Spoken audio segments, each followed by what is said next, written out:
하나님의 말씀은 에레미야 30장 1절에서 11절입니다. 자, 오늘부터는 8월 후반까지 에레미야서를 공부합니다.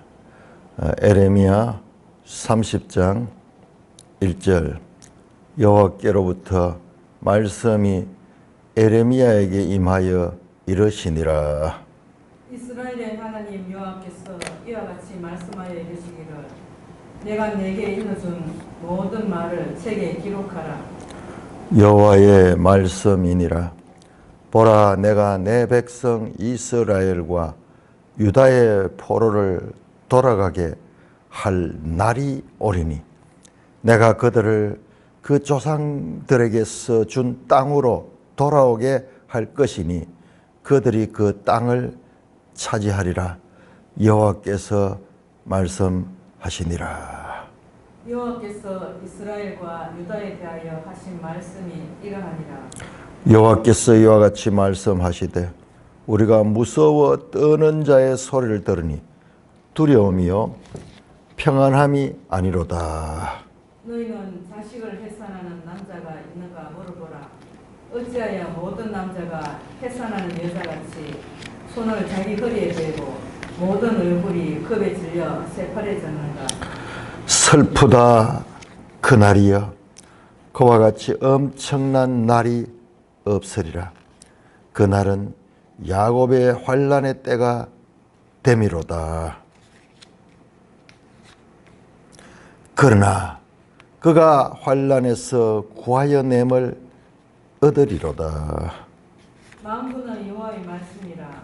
그날에 내가 내 목에서 그 멍에를 꺾어버리며 내 포박을 끊으리니 다시는 이방인을 섬기지 않으리라. 그들은 그들의 하나님 여호와를 섬기며 내가 그들을 위하여 세울 그들의 왕 다윗을 섬기리라. 여호와의 말씀이니라. 그러므로 나의 종 야곱아 너는 두려워하지 말라. 이스라엘아 놀라지 말라. 내가 너를 먼 곳으로부터 구원하고 내 자손을 잡혀가 있는 땅에서 구원하리니 야곱이 돌아와서 태평과 안락을 누릴 것이며 두렵게 할 자가 없으리라. 이는 여호와의 말씀이라. 내가 너와 함께 너를 구원할 것이라.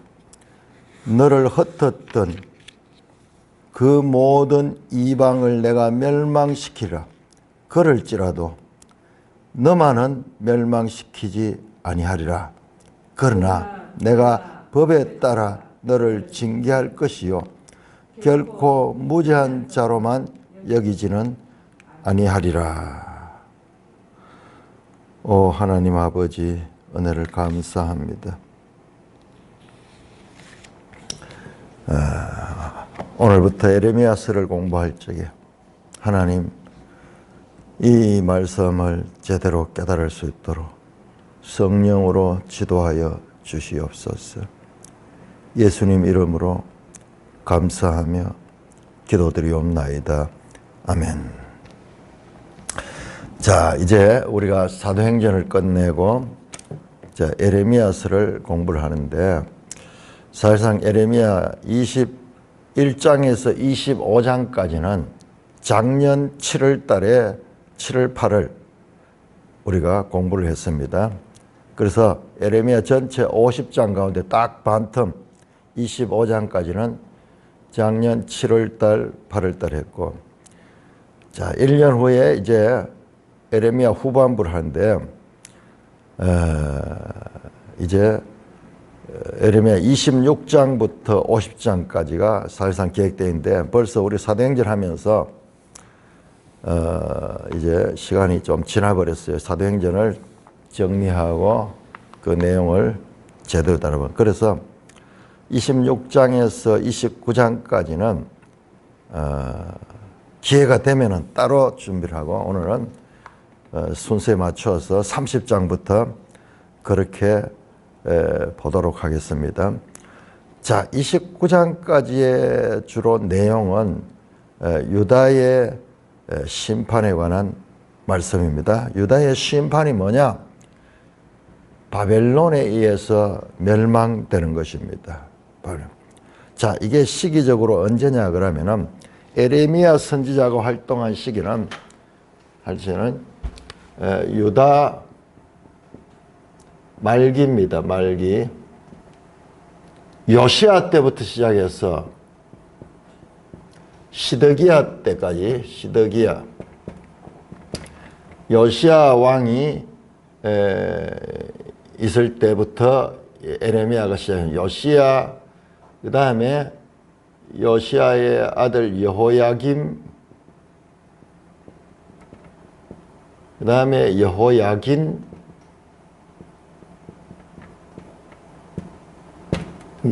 여호아하스가 있는데, 말기입니다. 요시야 이후로 마지막 왕이 이게 586년 BC, 여기에 한 600한 20에서 30년 정도 됩니다. 시대고, 그러니까는 한 40년간 활동했는데, 여기에 급변하는 그런 이 나라가 있습니다. 이게 바벨론 포로죠. 바벨론 포로. 자, 그래서 이게 유다 말기의 역사고, 하나님께서는 이 세상 역사 가운데 바벨론이라는 나라를 일으키셨는데, 그 나보폴라살 이라는 인물을 세워가지고, 그 아수르가 그 앞에 세상을 지배하고 있는데, 그 아수르와 싸우고 그 아수르를 점령하기 시작합니다. 그러니까 새로운 세력이는 세계 역사에 새로운 힘이 나타나고, 이 나부콜라살의 뒤를 이어서 느부갓네살 아들입니다. 나부콜라살의 아들이고, 이 느부갓네살 2세인데, 이 느부갓네살 2세를 쏘는데, 이때가 언제냐면 BC 605년. 그럼 바벨론이 가장 강성한 나라돼요. 이 바벨론이 이제 세계를 지배합니다. 아수르가 지배하던 땅을 이 바벨론이 지배하게 되는 그런 세계사에 엄청난 역사가 일어난 그 무렵, 이 느부갓네살에서 유다는 바벨론에 멸망하고 많은 사람이 포로로 잡혀갑니다. 그래서 이 시대적 배경은 이와 같은 유다의 말기. 자, 여러분, 이 유다가 망한다는 것, 그 나라가 망하여서 그 주민들이 외국으로 끌려가서 포로로 간다는 것은, 이것은 단순한 사건이 아니라, 그러니까 우리 신명기가 중요한 거예요. 신명기의 기본에 의하면은 이 포로되는 사건은 언약적 징벌이에요. 징벌. 법을 어겼기 때문에 율법을 순종하면은 복을 받고, 불순종하면은 저주를 받는데, 바로 불순종으로 일어난 저주가 바로 이 징벌이고, 그것이 바로 구체적으로 나중에 포로로 잡혀가는 것입니다. 자, 우리 한번 찾아볼까요? 신명기 28장.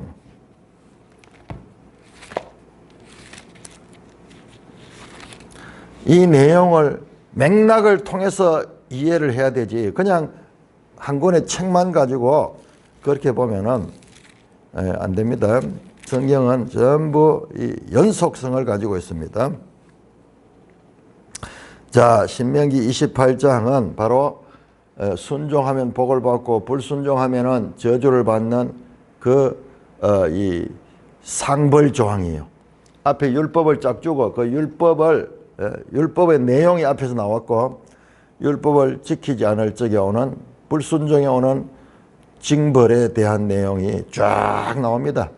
15절부터 28장 15절부터 쫙 나오는데 이제 그 징벌의 이 끝이 뭐냐 그러면 끝이 63절부터 나오네요. 63절 여호와께서 너희에게 선을 행하시고 너희를 번성하게 하시기를 기뻐하던 같이 이제는 불순종할 적에 여호와께서 너희를 망하게 하시며 멸하시기를 기뻐하시니 너희가 들어가서 차지할 땅에서 뽑힐 것이요. 너희가 들어가서 차지할 땅 가나안 땅이죠. 아직까지 이때는 가나안 땅에 들어가지도 않았죠. 그러니까 하나님은 신명기를 통해서 장차 일어날 일까지 다 지금 예언하고 있는 그 땅에서 뽑혀가지고 여호와께서 너를 땅 이 끝에서 저 끝까지 만민 중에 흩으시리니 포로로 잡혀가지고 온 세상에 흩어지니 네가 그곳에서 너와 네 조상이 알지 못한 목석 우상을 섬기고 그 여러 민족 중에서 네가 평안함을 얻지 못하며 네 발바닥이 쉴 곳도 얻지 못하며 그렇게 포로로 잡혀가서 온 세상에 디아스포라가 되게 하실 것이라는 말씀이라는 거예요. 그러니까 지금은 이 약속, 이 신명기의 언약, 신명기의 언약의 불순종으로 일어난 징벌, 그 내용이 바로 바벨론 포로라. 그것이 지금 현실적으로 다가왔는 그때를 가리키는 거예요. 그런데 하나님께서 그냥 인정사정 없이 그냥 이 저주를 퍼붓는 것이 아니라 계속 선지자를 통해서 말씀하시는. 꾸준히 끊임없이 선지자를 통해서 그 백성이 돌아오도록 불순종에서 순종으로 돌아오도록 하나님께서 일하시는 내용이 앞에 계속 나왔습니다. 그런데 이스라엘 백성들이 순종하지 않죠. 거짓 선지자들이 나와서 오히려 이런 건 아무것도 아니다. 우리는 하나님의 선민이기 때문에 하나님이 우리는 구원해 주시고 우리를 늘 지켜주신다. 그런 선민의식에 사로잡혀 있어서 선지자를 보내서 계속 말씀하시는 그 내용 가운데서 특별히 오늘부터 공부하게 되는 30장에서 33장은 에레미야 전체에서도 가장 중요한 내용이에요. 자, 나머지 내용들은 전부 이 이스라엘이 이 포로가 되기 직전 또는 포로가 되는 이야기도 나왔네요. 포로기 BC 600년 또는 500년대 후반 그 시대에 관한 말씀이지만은 이 30장에서 33장까지는 이것은 전부 심판에 관한 메시지 가운데 위로의 책임. 이 두 개가 그렇게 중요한 거예요.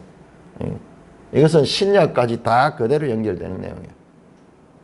나머지는 그 시대 당대에 관한 말씀이지만 이 위로의 책은 당대가 아니라 미래에 관해서 미래에 가서 일어날 그 책인데 이게 뭐냐? 이게 바로 이 속에 새 언약이에요. 새 언약이 여기서 제시됩니다. 여러분 한번 생각해 보세요.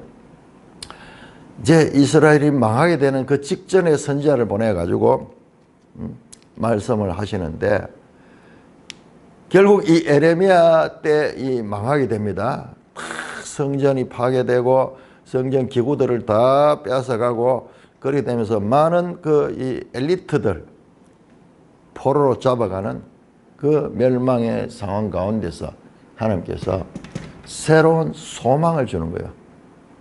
위로를 주는 거예요. 위로를. 야, 여러분, 우리는 지금 이 에레미야서를 보면서 성경이 어떤 구조인가 다른 성경과도 같이 연결해서 봐야 돼. 여러분, 이사야를 보세요. 이사야서가 66장까지 있는데 1장에서 39장까지가 전반부고 40장에서 66장까지가 후반부로 되어 있는데 이게 위로의 책이에요. 위로의 책. 너희는 내 백성을 위로하라. 내 백성을 위로하라. 그 노역의 때가 끝났고 그 결박의 때가 끝났다. 40장 그렇게 시작이 됩니다. 그렇게 시작합니다. 이제 너희를 회복시켜 줄 것이다. 그러나 여기서는 선지자의 심판서는 불순종에 대한 심판서는 그럼에도 불구하고 하나님께서 그 백성을 그냥 심판하는 것이 아니라 그들을 다시 회복시켜 줄 것을 그 백성을 다시 회복시켜 줄 것을 말씀합니다. 그러니까 성경을 읽을 적에 이 전체를 같이 맥락으로 봐야 되지 이걸 딱 끊어서 이야기하면 하나님이 심판하시는 하나님, 하나님 심판만 하시는 하나님. 이 성경을 우리가 오해하는 게 전부 이런 거예요. 성경은 대구속사의 대하 드라마. 어느 한 장 딸랑 끊어가지고 봐가지고는 그 내용을 제대로 이해할 수가 없어요. 그래서 성경을 이해하는 것이 우리가 일생 공부해야 돼요. 일생 전체가 전체 맥락에서 봐야 돼요. 한 책 가운데도 심판선에 대한 내용을 하지만 그럼에도 불구하고 하나님은 그 백성을 구원하시는 하나님입니다. 잘못한 것에 대한 철저한 징계는 있지만은 그렇다고 해가지고 그들을 멸하시지는 않는다. 마치 부모가 자녀들이 잘못했을 적에 징계는 하지만은 그러나 그 징계는 사랑의 징계지 그 징계받는다고 해서 그를 죽이는 건 아니에요. 죽이는 거 아니에요. 오해하면 안 돼요. 오해하면 안 돼요.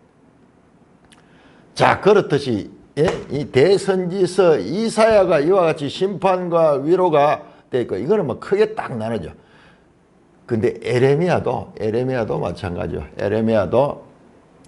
에레미야는 30장이 33장이 바로 위로의 책이고 가장 중요한 새 언약이 여기에 선포되는 것입니다.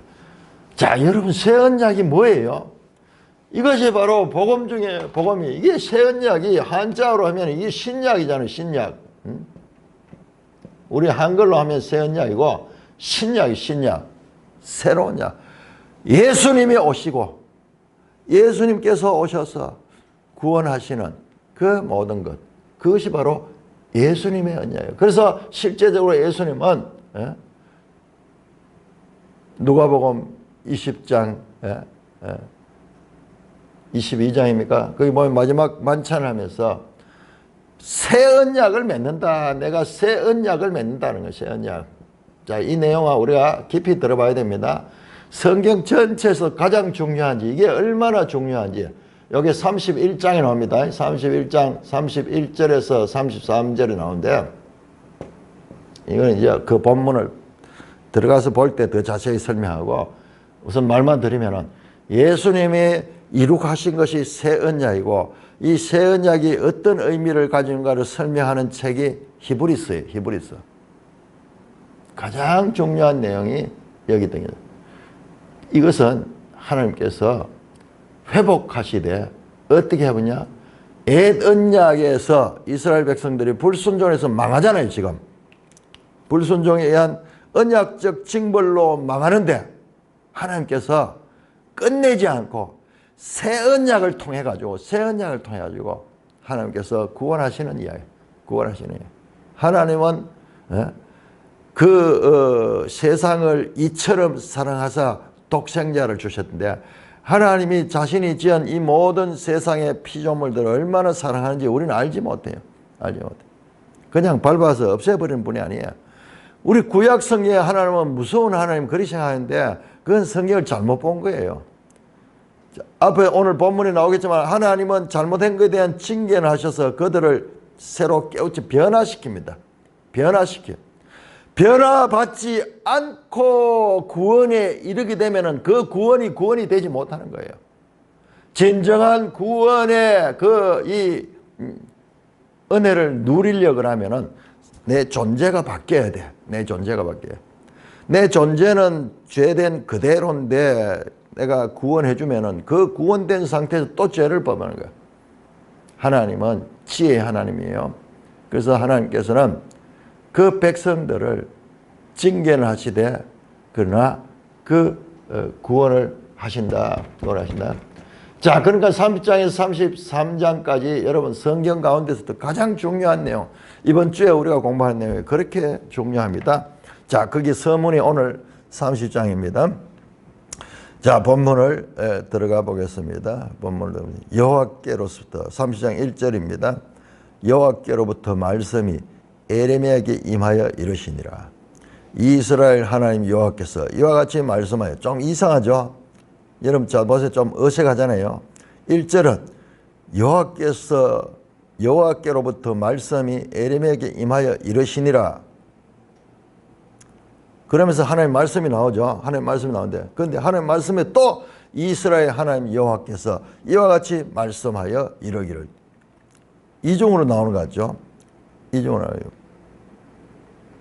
자, 요게 4절에도 여호와께서 이스라엘과 유다에 대해서 하신 말씀이라, 여호와께서 이와 같이 말씀하시되, 여호와의 말씀 이중으로 나오는데, 자, 요게 뭐냐 그러면 이것이 바로 신탁. 이게 뭐냐? 하나님의 말씀이 이제 주어지는 거예요. 하나님 말씀이 직접 선지자에게 주어지는 형식이에요. 신탁의 형식. 신탁의 형식입니다. 그래서 오늘 30장은 전부 하나님의 말씀이에요. 전부 하나님의 말씀입니다. 첫 번째 신탁이 나옵니다. 여호와께로부터 말씀이 에레미야에게 임하여 이르시되, 2절부터 하나님 말씀입니다. 말씀인데, 하나님 말씀 가운데도 이스라엘의 하나님 여호와께서 이와 같이 말씀하여 이르시기를, 내가 너에게 일러준 모든 말을 책에 기록하라. 기록하라는 거야. 지금 이 신탁을 기록하라는 거예요. 왜? 이것은 중요하기 때문에. 뿐만 아니라 또한 이것은 그냥 듣고 당대만 알 것이 아니라 기록이 되어 가지고 보존이 되어서 후대에도 그 내용이 의미를 가지고 있기 때문에 기록하라. 강조합니다. 이 말씀이 얼마나 중요한 말씀인지. 여호와의 말씀이니라. 다시 한번 여호와의 말씀이니라. 마치 이것은 하나님의 말씀이라는 걸 증거하는 도장을 찍는 거지. 그런 의미예요. 보라, 내가 내 백성 이스라엘과 유다의 포로를 돌아가게 할 날이 오리니 내가 그들의 조상이 준 땅으로 돌아와야 할 것이니 그들이 그 땅을 찾아가. 여호와께서 말씀하시니라. 또 나오죠. 자, 여기가 첫째 신탁입니다. 여호와께서 말씀. 이 말씀은 여호와의 말씀이다. 자, 우리 번역에는 보라, 내가 내 백성을 하고 쭉 나서 돌아가게 할 날이 오리니 이렇게 돼 있는데, 원어에는 강조가 뭐냐? 강조가 한 날이 온다는 거예요. 난다는 거예요. 힘내, 보라, 욤 보아, 힘내, 욤 보라. 그 날이 올 것이다. 그 날이 오기. 이 날을 지금 강조, 날을 강조. 영어 성경에 the day come, 날이 보라, 날이 이르니 내가 이스라엘과 유다의 포로를 돌아오게 할 것이다. 그 말이에요. 날에 대한 강조입니다. 날에 대한 강조. 내가 그들을 조상들의 준 땅으로 돌아할 것이니 그 땅을 찾으라. 지금 아직까지 이때 완전히 유다가 망하진 않았어요. 지금 이때가 아마 600년경 정도 돼. 600년 또는 590년. 자, 586년에 망하거든요. 586년에 망하니까는 그 이전에도 아까 605년부터 시작해서 포로로 일부가 잡혀갔어요. 포로로 잡혀가지. 그래서 1차 포로가 605년에 잡혀갑니다. 2차 포로가 597년인가 이렇게 됩니다. 우리 한번 지도 한번 볼까요? 자, 지도책을 한번 보겠습니다. 지도책 226쪽을 보시면 266쪽을 보면은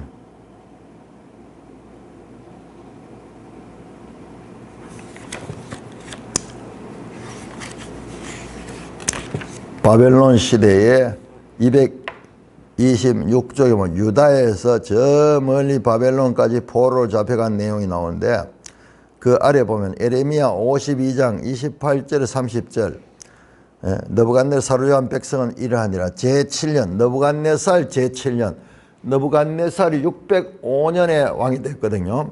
그러니까 느부갓네살 제7년은 BC 598년이에요.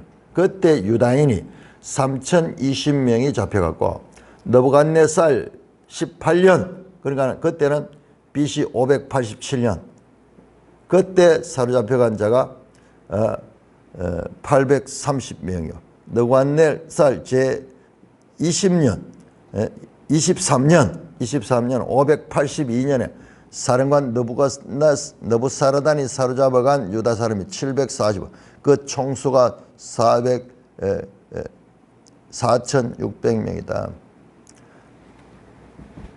포로를 잡았는데 1차, 2차, 3차로 갔어요. 그래서 이 포로로 잡혀간 이미 많은 사람이 포로로 잡혀가 있을 때입니다.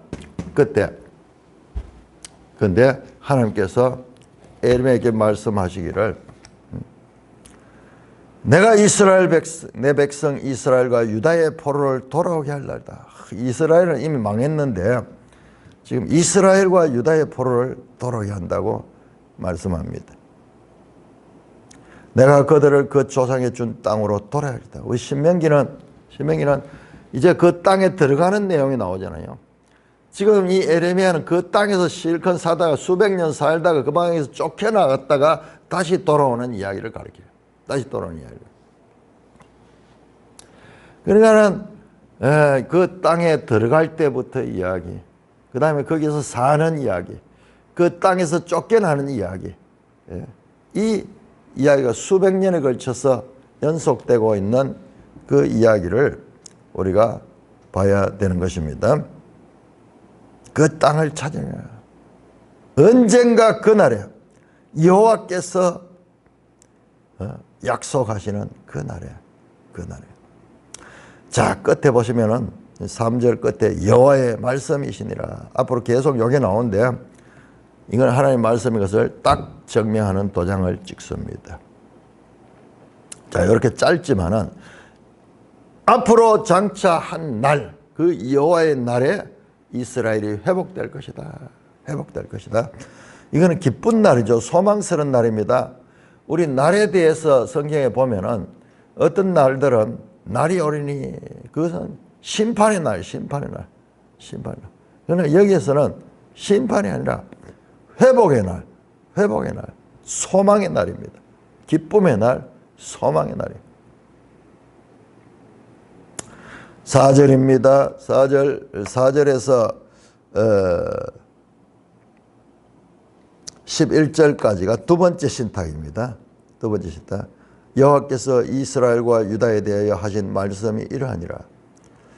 여호와께서 이와 같이 말씀하시되 우리가 무서워 떠는 자의 소리를 들으니 두려우며 평안함이 아니로다. 다시 또 심판에 대한 이야기를 합니다. 너희는 자식을 해산한 남자가 있는가 물어보라. 어찌 모든 남자가 해산한 여자같이 손을 자기 허리에 대고 모든 얼굴이 겁에 질려 새파래졌는가. 여러분 끝까지 봐야 됩니다. 또 심판이 나오네. 잘 보세요. 슬프다 그날이여 그와 같이 엄청난 날이 없으리라. 그날은 야곱의 환난의 때가 되면 바로 이 날은 심판의 날이네. 심판의 날. 자, 첫 번째 신탁 30장 3절에 나온 날, 3절에 나온 날은 소망의 날, 희망의 날, 회복의 날, 구원의 날. 그러나 지금 여기는 갑자기 또 과거로 돌아가지고 심판의 날, 야곱의 환난의 때가 있습니다. 자, 그러나 보세요. 끝까지 봐야 돼요. 그러나 그가 환난에서 구하였음을 얻으리라. 자, 이 말씀은 심판의 날을 설명하려는 것이 아니라 그 심판에서 앞에 나왔던 첫 번째 날, 그 회복의 날을 가리키기 위한 거예요. 회복의 날이다. 회복의. 그러나 그가 환난에서 구하여 냄을 얻으다. 그러니까는 이 날이, 이 회복의 날은 심판으로 많은 징계를 당한 후에 일어나는 날인 거야. 날인 거야. 지금 여기에 강조점은 바로 이 역전접속사. 그러나 그가 환난에서 구하여 냄을 얻으다. 그러나 이 구원을 받기 이전에는 심판했던 거야. 얼마나 이 어려운지 두려움과 그다음에 남자들 군인들이 남자가 마치 여자가 해산하는 것처럼 자기 허리에 대고 모든 얼굴에 겁에 질려서 해산의 고통을 느끼듯이 남자들이 두려움 가운데서 얼굴이 새파랗게 해가지고 마치 해산하는 여자처럼 그렇게 두려워하고 어려워하는 그 상황. 그래서 그날은 슬프고 그리고 엄청난 날이고 환난의 날이다. 야곱의 환난의 때가 된다. 이거는 심판으로 인한 그와 같은 고난을 당하고 있는 이스라엘 가입니다. 자, 여기서 핵심은 지금 이 위로의 책에서 핵심은 그게 아니에요. 그렇지만 그러나 역전접소사 그런 심판을 받아서 그런 이 고난 가운데 있지만은 그가 환난에서 구하여 내몰 얻다. 구하여 내다. 야사, 이사, 예수 하는 말이 이거 여호수아 이 전부 이 구함이래. 구하여 내면 그 환난에서 야사함을 얻으라. 구원을 얻게 될 것이라는 것입니다. 창세기 3장 16절 타락 이후 이 사람에게 해산의 고통이 온다고 말했는데 이 해산의 고통은 모든 세상의 고통의 대명사예요. 대명사. 그래서 성경에는 여러 군데 해산의 두려움과 공포를 고난에 대한 극치로 표현하는 것이 많이 나옵니다. 이스라엘이 이렇게 이 고난스러운 삶을 살았다. 그렇지만은 하나님은 그들을 영원히 망하게 한 거야. 그들을 그 환난에서 구하여 낸다. 여기에 소망이 있습니다. 그러니까 잘못을 해서 거기에 그 결과로 포로로 잡혀가지만은 끝이 아니야. 그들을 다시 구하신다는 말씀입니다. 역전접속사를 봐야 됩니다. 그러나 그가 환난에서 구하여 냅니다. 8절입니다. 만군의 여호와의 말씀이라. 그날에 내가 내 목을 자, 여기 다시 그 날이 나옵니다. 그날. 자, 이 날이 무엇을 가리키냐고 해요. 여기 나오는 8절의 그 날은 3절에 나오는 그 날. 날이 오리니. 그날. 언제? 환난에서 구하여 내물 없는 날. 구하여 내물 없는 날. 내가 네 목에서 그 멍에를 꺾어버려. 네 포박을 끊으면 다시는 이방인을 섬기지 아니하라. 그 목에 차여진 멍에 이거는 마치 소가 일할 적에 멍에를 메고 벗어나지를 못하잖아요. 이방 나라에 사로잡혀 가지고 그들의 지배를 당하고 그들로부터 억압을 당하는 그 멍에를 하나님께서 꺾어버린다. 그것을 꺾어버린다.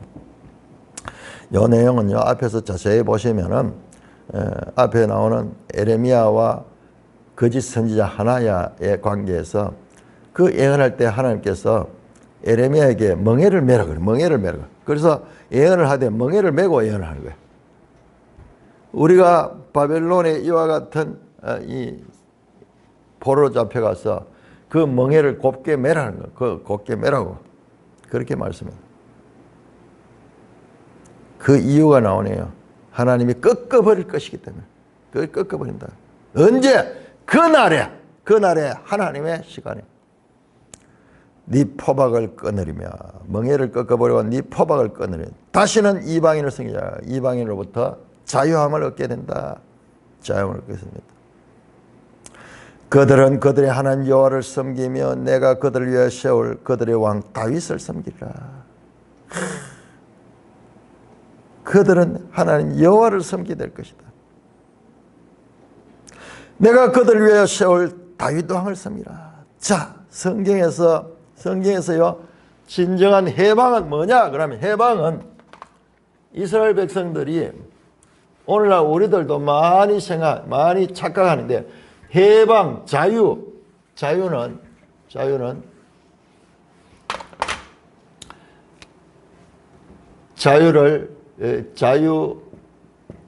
해방은 이 묶였던 곳에서 벗어나는 거거든요. 그런데 인간이 이 이스라엘 하나님께로부터 자기들이 멍에를 맺고 하나님께 묶였다는 거예요. 거기서 벗어난다고 했는데 어디로 갔느냐? 이방의 묶임을 당해서 이방의 묶임.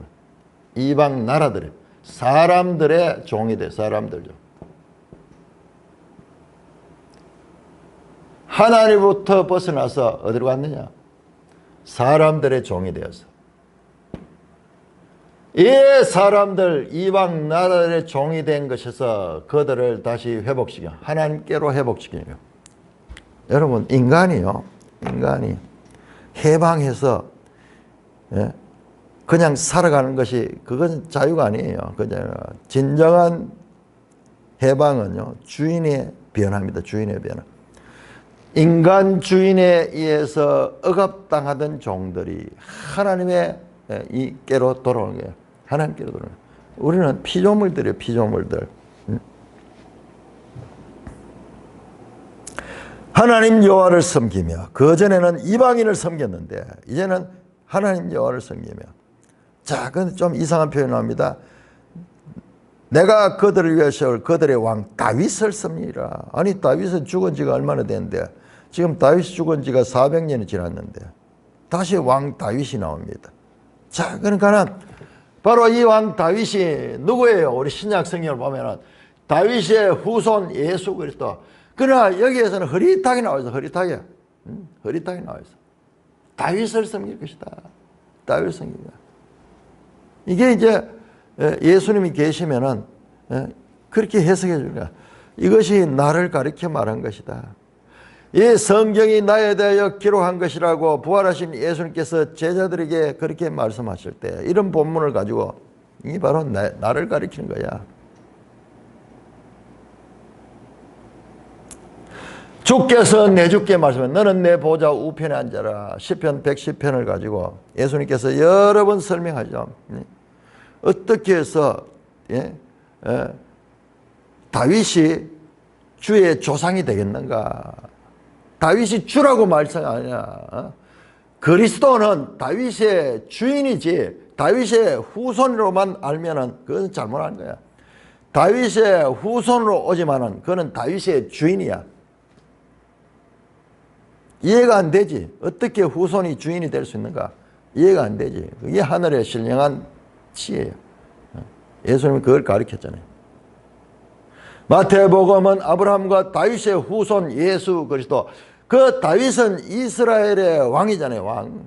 그리고 다윗 언약을 통해서 말하거든요. 네 왕위가 영원하리라 했는데 그 약속이에요. 그러니까 지금 그들의 왕 다윗을 섬기라 하는 사람 이것은 아주 암시적인 것이고 이것만 봐가지고는 해석이 안 되는 거예요. 신약을 통해서 보면은 명확하게 바로 예수 그리스도를 가리키고 있다. 그러니까 이게 예수님 오시기 600년 전에 그러기 때문에 이 예언이 흐릿해요. 이 사람들은 뭔지 몰라요. 그러나 우리는 지금 예수님은 온 후 2000년 후에 살고 있으면서 신약을 통해서 보면은 이게 바로 예수님을 가리킨다는 것을 알 수가 있습니다. 성경에서 해방은 하나님을 섬기는 거예요. 이게 진정한 이 평안이고 해방의 진정한 이 목표가 하나님께로 하나님을 섬기는 거예요. 그때 진정한 평화가 있고 진짜 안식이 있는 것입니다. 10절입니다. 여호와의 말씀이니라. 그러므로 내가 나의 종 야곱아 너는 두려워하지 말라. 이스라엘아 놀라지 말라. 내가 너를 먼 곳으로부터 구원하고 네 자손이 잡혀가 있는 땅에서 구원하리니 야곱이 돌아와서 태평과 안락을 누리고 두렵게 할 자가 없으리라. 이는 여호와의 말씀이라. 내가 너와 함께서 너를 구원할 것이다. 3번에 걸쳐서 구원하다, 구원하다. 10절에도 구원하고 구원하리니 11절에 구원할 것이다. 3중 구원을 말씀하며 반드시 지금 현재 이스라엘이 이 고난 중에 바벨론의 포로로 잡혀가고 있지만 그들을 구하실 것이다. 그런데 그 언제? 날이 이르면은 그날, 장차 그 날에, 보라 한 날이 오리니 그 날에 하나님도 그 날을 소망했어. 그러면 이스라엘 백성들이 현재는 포로로 인해서 어렵지만은 그 날에 대한 소망을 가지라는 말씀입니다. 구원한다. 그 날에는 잡혀가 있는 땅에서 먼 곳에서부터 이방 나라에 잡혀가지고 저 바벨론 포로로 갔죠. 그곳에서부터 구원하고 잡혀가 있는 땅에서 구원하고 같은 의미를 다른 표현을 계속하는 거죠. 돌아와서는 어떻게 하냐? 태평과 안락을 누리며 두렵게 할 자가 이제는 다시는 두렵게 할 자가 없다. 내가 너와 함께서 너를 구원하겠다. 그 구원한데 하나님이 함께 하셔서 임마누엘 하셔서 구원하실 것이라고 말씀하십니다. 다시 반복해서 너를 흩었던 그 모든 이방을 내가 멸망시키라. 너를 잡아갔던 그 이방들을 내가 멸망시키지만 그럴지라도 너만은 멸망시키지 아니하리라. 와, 대단하죠. 너만은 멸망시키자. 하나님이 그 백성에 대한 사랑과 그 백성에 대한 소망이 명확하게 드러나고 있습니다. 다른 사람들은 다 너를 괴롭힌 자는 멸망시키라. 너만은 내가 결코 멸망시키지 아니하리라. 그런데 여기 또 역전접사가 중요합니다. 그러나 내가 법을 따라 너를 징계할 것이요 너를 결코 무죄한 자로만 여기지 아니하리라. 자, 여기 보세요. 하나님이 구원하시지만은 그 구원에 대한 징계는 있다는 겁니다. 징계는 있답니다. 자, 여러분 이걸 잘 알아야 됩니다. 징계는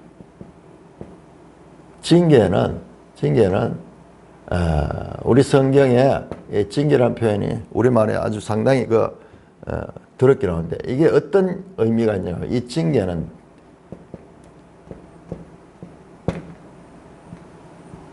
디시플린, 훈련, 연단, 그 다음에 깨우침의 의미가 있습니다. 자, 이 징계는 형 집행과 다릅니다. 형 집행, 이 죄에 대해서 형을 집행하는 것과 달리 그건 execution 간데 이 징계는 훈육이라는 의미를 가지고 있습니다. 하나님께서 심판과 징계를 구별하여 가르치기를 반복해서 가르칩니다. 여러분 한번 보세요. 성경에 이걸 내가 한번 찾아보겠는데 많은 징계를 심판으로 오해하지 않아야 된다. 징계와 심판은 다른 거예요. 너를 징계할 것이요 결코 무죄한 자로만 여기지 않으라. 너희들의 죄에 대한 값은 치러야 돼요. 그렇지만은 그것을 멸망시키는 것은 아니야. 자, 이게 바로 다윗 언약입니다. 다윗 언약. 예? 바로 앞에 다윗 왕을 섬기라 하면서 지금 다윗 언약에 나오는 거예요. 자, 한번 볼까요? 사무엘하 7장 14절.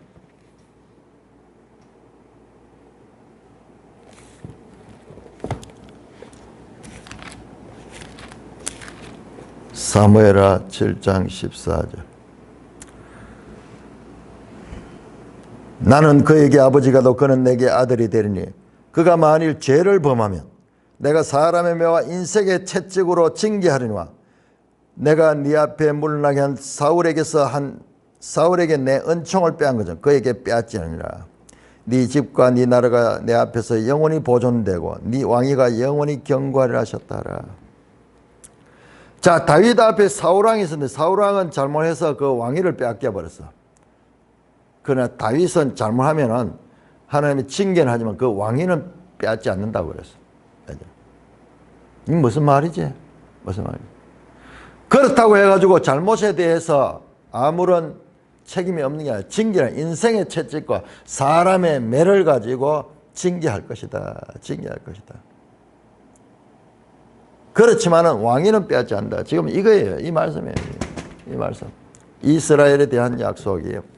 지금 이게 사무엘하 7장 14절 다윗 언약을, 그러니까 이 내용을 보세요. 사무엘서가 저 옛날 책이고 그로부터도 지금 한 400년 정도가 지났는데 하나님은 이 언약 속에서 일하시는 거예요. 언약 속에. 지금 이 에레미야를 통해서 말씀하시는데 앞에 나왔죠. 다윗, 그들의 왕 다윗을 섬기라. 다윗과 연결되는, 죽어서 지금 시체가 완전히 썩어 없어져 있는 그 다윗 왕을 섬기라. 이건 장차 올 다윗 왕이. 자, 그러나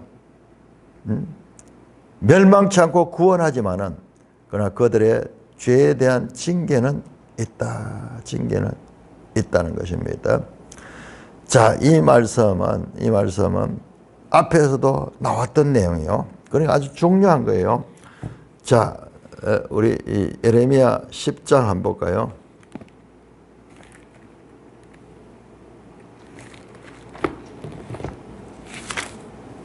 반복해서 말씀합니다.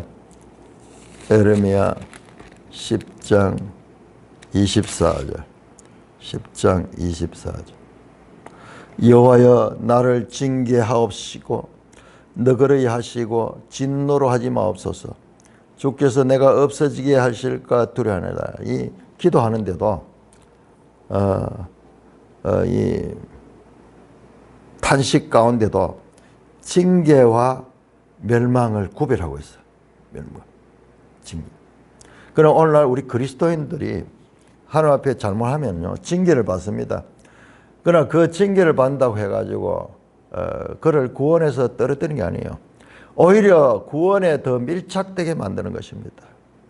자, 이것이 히브리서 12장이 나오죠. 히브리 12장 6절에 7절. 징계가 무릇 당시에는 기쁘지 않고 고통스럽지만은 징계를 받고 나서 장성하게 되고, 징계를 받고 나서 참으로 바른 구원의 백성의 삶을 살 수 있다. 마치 세상의 아버지가 자기 자녀를 징계하듯이 하나님 아버지도 징계해서 세상의 아버지도 그 아들을 징계할 적에 잘되어 해서 하듯이 우리 하나님 아버지의 징계는 더 좋은 것이다. 그러므로 우리가 신앙생활을 하다가 징계가 있고 이와 같은 환난이 있을 적에 이것이 바로 하나님의 은혜의 때다. 하나님께서 나를 훈육하셔서 하나님의 백성다운 성품을 만들어가는 과정이구나. 하나님의 백성다운 그와 같은 인격과 품위를 가지게 하는 그 과정이구나. 이렇게 생각하며 그 징계를 기쁘게 맞이할 수 있는 것이, 이것이 신비예요. 이게 신비예요. 자, 신명기 8장에서도 이 징계에 관한 말씀이 나옵니다. 신명기 8장 5절 나오네요. 너는 사람이 그 아들을 징계함 같이 내 하나님 여호와께서 너를 징계하신 줄 생각하고 내 하나님 여호와의 명령을 지켜 그 길을 따라가며 그를 경외하라. 이 징계가 결과적으로 하나님 말씀으로 돌아오게 하는, 하나님 말씀에 돌아가서, 그래서 참으로 구원에, 온전한 구원에 이르게 하는 그와 같은 하나님의 방법이라는 것을 알고 이 징계를 기쁘게 받을 수 있어야 돼요. 이 징계가 참 구원받은 백성에게 필수적인 요소구나. 성경 여기저기서 반복해서 말씀합니다. 그런데 반대로 예수 믿으면은 징계도 없고 예수 믿으면 구원받았기 때문에 죄와도 상관없고 그렇기 때문에 우리는 이 구원의 즐거움을 노래하면 된다. 이게 구원파 소리. 너무 매력적이잖아요. 너무 매력. 아니에요. 성경의 가르침은 예수 믿더라도 우리가 죄를 짓거나 그렇게 할 때 거기에 대한 징계가 있어. 그러나 그 징계는 훈육이야. 교육하는 거야. 바르게 그 구원받은 백성다운 삶을 살게 하여, 다른 말로 하면 연단하는 거고요. 하나님의 백성답게 하나님의 자녀다운 인격과 자녀다운 성품과 자녀다운 교양을 가지고 살아갈 수 있도록 하는 하나님의 수단이라는 것을 알 수가 있습니다. 이스라엘에 대해서 마찬가지야. 하나님이 지금 바로 포로기가 눈앞에 다가와 있지만 장차 한 날에 그들을 구원하실 것을, 회복시켜 주실 것을 말씀하고 있는 신탁이 오늘날 30장입니다. 30장입니다. 찬송가 276장입니다. 찬송가 276장.